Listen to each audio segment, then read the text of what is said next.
Hi everyone. तो CA intermediate का law का पेपर आया आज। पेपर तो क्या बोले, पेपर नहीं था, वो न्यूज़पेपर था। एज पर सम स्टूडेंट बच्चे बोल रहे हैं कि सर वो पेपर नहीं था सर, वो न्यूज़पेपर था सर लिटरली, और वो वाहियात किस्म का पेपर था। यस, मैंने कुछ वीडियोस भी देखे फैकल्टीज के, और इसके अलावा मैंने बच्चों से भी कुछ बात हुई मेरी। तो मुझे ये समझ में आया कि सर पेपर तो बहुत ही गंदा आया है। टफ बोले, वाहियात बोले, मतलब वाहियात वर्ड सही रहेगा मुझे लगता है। आप कमेंट में मुझे जरूर बताइएगा कि आपके पॉइंट ऑफ व्यू से कौन सा वर्ड देना चाहिए। And it was never expected कि चाहे एमसीक्यू हो चाहे डिस्क्रिप्टिव हो, पेपर ऐसा आएगा। अकाउंट्स का पेपर मॉडरेट था, तो उम्मीदें ना हो जाती है कि चलो ठीक है कोई बात नहीं। अब ऊपर से क्या होता है कि टैक्स का पेपर वैसे ही हमें लगता है कि यार टैक्स हमारी बैंड बजाएगा। तो जब मैंने बच्चों से सुना, when I heard this कि पेपर बहुत वाहियात आया है, I immediately decided to record this video. Why I am telling you, जब मैंने पेपर दिया था इंटरमीडिएट के टाइम पर, 2008 की बात कर रहा हूं मैं अपने 2008 की बात कर रहा हूं। बहुत पुरानी बात है but it is very very relevant. मैं आपको बता दूं, मेरे टाइम पर ग्रुप 1 में अकाउंट्स हुआ करता था, ठीक है, उसके बाद ऑडिट हुआ करता था। Let me tell you, audit हुआ करता था, और business law and ethics, communication ethics करके सब्जेक्ट था। मतलब कुल मिला के आपकी भाषा में लॉ था।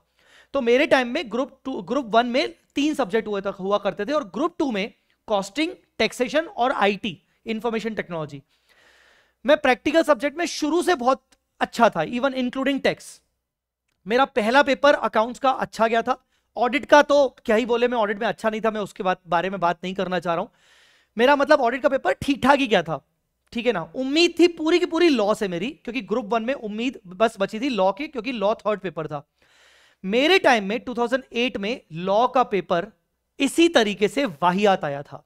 मैं सच बता रहा हूं, 2008 में अगर आपका कोई उस टाइम का कोई होगा तो आप पूछ लीजिएगा। 2008 के आसपास बहुत गंदा पेपर आया था, बहुत ज्यादा गंदा पेपर आया था। थ्योरी मेरा वैसे ही अच्छा नहीं था, मेरा लिखने में, थ्योरी लिखने में मैं वैसे भी अच्छा नहीं था। पर मेरी पूरी उम्मीद ये थी कि यार लॉ का पेपर ऑडिट का ठीक ठाक गया है, लॉ के में जैसे भी होगा मैं ग्रुप 1 को संभाल लूंगा। बाकी ग्रुप 2 में तो मेरे स्ट्रॉन्ग सब्जेक्ट हैं, कॉस्टिंग मुझे अच्छे से आता है, इनकम टैक्स मुझे अच्छे से आता है, ये सब मेरा स्ट्रॉन्ग पार्ट था। मेरा बहुत बेकार सब गया था। अब मैं यहां पर 2 मिनट पॉज लूंगा, और मैं आपको सबसे पहले यह बता दूं कि first of all guys, salute to you कि अगर आप 60 टू 70 मार्क्स का भी करके आए हो ना, 60 टू 70 मार्क्स का भी अगर आप अटेम्प्ट करके आए हो, तो भी मैं आपको बोलूंगा कि आप वॉरियर हो। सैल्यूट टू यू, क्योंकि मैं उस टाइम पर, जो मैं लॉ के पेपर की बात कर रहा हूं, उस टाइम पर मैं लिजिटली बोल रहा हूं, मैं अटेम्प्ट बहुत कम करके आया था। मुझे ध्यान नहीं है, पर शायद मैं 60-65 का ही अटेम्प्ट करके आया था, उससे ज्यादा नहीं। और मेरे मार्क्स, लकीली मेरे मार्क्स 50s की लाइन में शायद आए थे, 53-54 ऐसे कुछ आए थे। मुझे अभी मेरे पास मार्कशीट नहीं है, तो मैं एग्जैक्टली नहीं बता सकता। The point why I am saying you are the warrior, and why I am saluting you, because ऐसे वाहियात किस्म के पेपर में भी अगर तुम 60 मार्क का भी अटेम्प्ट करके आए हो, it is a very good thing. Now what you need to do, understand this. उस मोमेंट पे मुझे भी ऐसा लगा कि अब बस बहुत हो गया, अब शायद मुझे आगे के पेपर नहीं देने चाहिए। अब तो मैं गया, क्योंकि ऑडिट मेरा वैसे ही ज्यादा अच्छा गया नहीं था, लॉ ने मेरी बैंड बजा दी। अकाउंट्स के सहारे में क्या ही पास होऊंगा, ठीक है ना, अकाउंट्स के सहारे में क्या ही पास होऊंगा। बट दैट मोमेंट मेरे पापा ने मुझे समझाया कि देख भाई, तेरे हाथ में क्या था, पेपर देना। तूने अपना काम कर लिया है, ठीक है ना। ये वही चीज है जो कृष्ण भगवान कहीं ना कहीं अर्जुन को समझा रहे हैं कि भाई तू कर्म कर, ठीक है ना, फल की इच्छा मत रख। यहां पर इस मोमेंट पे, यहां मैं आपको बस यही इंपॉर्टेंट मैसेज देने आया हूं, जो मैसेज कृष्ण भगवान ने अर्जुन जी को दिया था, पापा ने मुझे दिया था। मेरे पापा ने मुझे बोला था कि देख, तेरा स्ट्रॉन्ग पार्ट क्या है, कॉस्टिंग, जो तेरा अगला पेपर है ग्रुप 2 का। उसके बाद इनकम टैक्स तेरा स्ट्रॉन्ग पार्ट है। तू आज भी चाहे तो अच्छे से पढ़ाई करके, अच्छे से मेहनत करके अपने अगले नेक्स्ट पेपर के बारे में सोच सकता है, जहां पर तू टाइम वेस्ट कर रहा है। एक्चुअली मैंने अपना पूरा टाइम वेस्ट किया। जिस दिन मैं लॉ का पेपर देके आया, मैं पूरा फेंट हो गया और मेरी हालत खराब हो गई। मैंने बोला कि मैं आगे के पेपर नहीं दे पाऊंगा। पापा ने मुझे बोला कि भाई तेरे कंट्रोल में जो था वो हो चुका है, पेपर देना तेरे कंट्रोल में था, तेरे कंट्रोल में अब ये नहीं कि उसकी उसकी रिजल्ट क्या आने वाली है। यहीं पर बच्चों, बस मैं आपको यहां ये समझाने की कोशिश कर रहा हूं कि यहां दम नहीं तोड़ना है, बस यहां बस ध्यान रखना है कि भले तुम सिंगल ग्रुप दे रहे हो या फिर दोनों ग्रुप दे रहे हो, इनकम टैक्स तुमने जितना पढ़ रखा है, जीएसटी तुमने जितना पढ़ रखा है, बस यहां दम नहीं तोड़ना है। बिकॉज यहां मैं आपको एक चीज बोलूंगा, पेपर टफ सिर्फ तुम्हारे लिए नहीं था, पेपर जो वाहियात आया था लॉ का वो तुम्हारे लिए नहीं था, सबके लिए था। तो हो सकता है कि ये यहां पर अपॉर्चुनिटी की तरह काम करे। Consider this as a golden opportunity कि यहां पर मैक्सिमम बच्चा यही सोच के बैठा होगा, ये वीडियो तो हर कोई नहीं देख रहा होगा, हर कोई तो कोई नहीं समझा, हर किसी को कोई ये नहीं समझा रहा होगा कि कंसीडर दिस गोल्डन अपॉर्चुनिटी।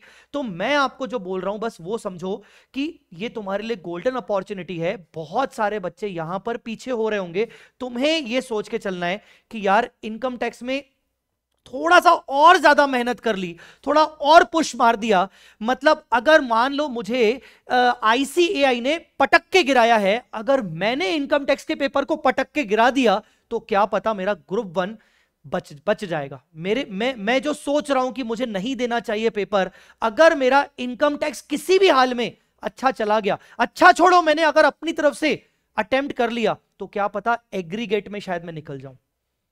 आ रही मेरी बात समझ में बच्चों? यहां पर मैं आपको बस ये बोलूंगा यार, बीच में बस मत रोकना अपने आप को। अगर तुम्हारे माइंड में ये चल रहा है कि मैं आगे बढ़ूं कि नहीं, तो मैं आपको बता दूं, आगे जो नहीं बढ़ता है वो हार जाता है, वो पेपर में नहीं वो लाइफ में हार जाता है। बस मेरी ये बात याद रखना, जो व्यक्ति आगे नहीं बढ़ता है, जो चीजें तुम्हारे हाथ में थी वो हो गई ना, जो पीछे हो गया सो हो गया।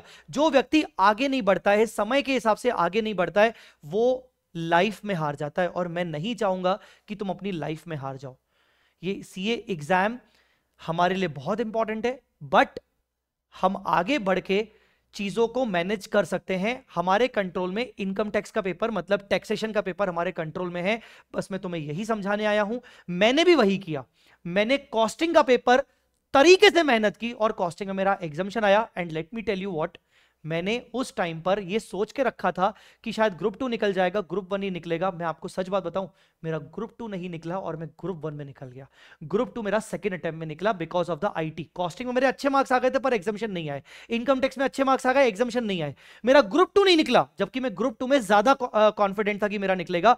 पता नहीं कैसे अकाउंट्स के एग्जामिशन के चक्कर में मैं ग्रुप 1 में निकल गया। क्यों? बिकॉज मैंने हार नहीं मानी। बस मुझे यह समझ में आ रहा है कि मैंने हार नहीं मानी। मैं आपको बस यही बोलना चाहूंगा, हार मत मानना। इस टाइम पर जरूरी यह है कि तुम्हें आगे बढ़ना है और अभी जो है सो है, डिस्कशन नहीं करना है और आगे बढ़ना है। That is the message I wanted to give you. इसीलिए मैंने ये सोचा वीडियो बना के आप लोगों को बता दूं कि यार प्लीज बच्चों, अगर आप मुझे थोड़ा सा भी रिस्पेक्ट देते हो, बड़ा भाई मानते हो या दोस्त मानते हो, तो मेरी इस चीज को जरूर, अगर तुम सुन रहे होगे तो प्लीज इस चीज को जरूर फॉलो करना और आगे बढ़ना। जो हुआ सो हुआ, देखा जाएगा, जो कंट्रोल में है उस पर फोकस करना है। ठीक है? सो आई होप कि आपका अगला पेपर अच्छा ही जाएगा, अच्छे से सब चीजें होंगी। जितना करके आए हो लॉ में, I wish, I pray to the God कि आप उसमें लॉ में इतने मार्क्स लेके आओ कि आपका पूरा ग्रुप निकल जाए। ठीक है? चलिए, वीडियो पसंद आया तो प्लीज लाइक करिएगा और चैनल को सब्सक्राइब करिएगा। मिलते हैं अगले वीडियो में। All the best.